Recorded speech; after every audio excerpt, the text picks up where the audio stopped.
आजम खान के आवास पर जाकर खुद सपा अध्यक्ष अखिलेश यादव 8 अक्टूबर को मुलाकात करेंगे, इस बात की जानकारी समाजवादी पार्टी की तरफ से दी गई। लेकिन इस बीच आजम खान की बयानबाजी रिहाई के बाद लगातार बढ़ती जा रही है। कुछ मीडिया चैनल को इंटरव्यूज में वह कुछ बड़े खुलासे भी कर रहे हैं। इस बीच उन्होंने सपा के साथ जो उनका लंबा सफर रहा राजनीतिक तौर पर, उससे अपने आप को पीछे करने पर खुलासा किया, यानी राजनीति छोड़ने पर खुलासा किया। करीब 2 साल के बाद जेल से छूटकर आए आजम खान ने अपने भविष्य के प्लान पर बात की। इसके साथ ही उन्होंने यह भी कहा कि मुझे तो मुलायम सिंह यादव के निधन के बाद ही राजनीति छोड़ देनी चाहिए थी, लेकिन मैं खुदगर्ज हो गया। आजम खान ने कहा कि रामपुर के हालात बीते 10 सालों में काफ़ी बिगड़ गए। यहाँ के लोगों के हकों के लिए हमने राजनीति में बने रहने का विकल्प चुना, लेकिन कायदे में तो मुलायम सिंह यादव के निधन के साथ ही हमें राजनीति छोड़ देनी चाहिए थी।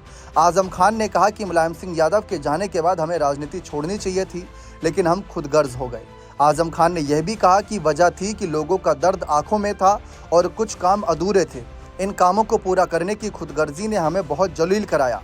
उन्होंने कहा कि हमें राजनीति छोड़नी चाहिए थी, लेकिन अब तो ऐसी स्थिति है कि ओखली में सिर दे दिया, अब मूसल से क्या डरना। आजम खान ने कहा कि मैं तो नवाबों से लड़कर आया हूँ। रानी विक्टोरिया के बराबर में कुर्सी नवाब की पड़ती थी।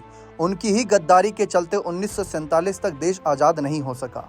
1857 में जब आज़ादी के योद्धा मेरठ से निकले तो जीतते हुए मेरठ तक आ गए थे, लेकिन रामपुर के नवाबों की सेना ने उन्हें रोक लिया।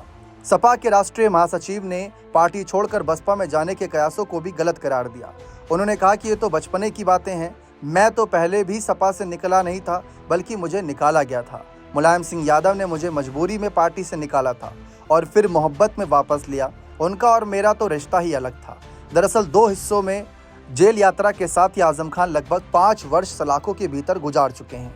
अब वह बाहर निकले हैं तो एक बार फिर से रामपुर चर्चा का केंद्र में आ गया है। समाजवादी पार्टी के सत्ता में रहने के दौरान रामपुर भी आजम खान के चलते सत्ता का ही केंद्र बना रहा। मुसलमान वोट बैंक के चलते और अपनी बेबाकी शैली के कारण आजम खान हमेशा चर्चा में रहे।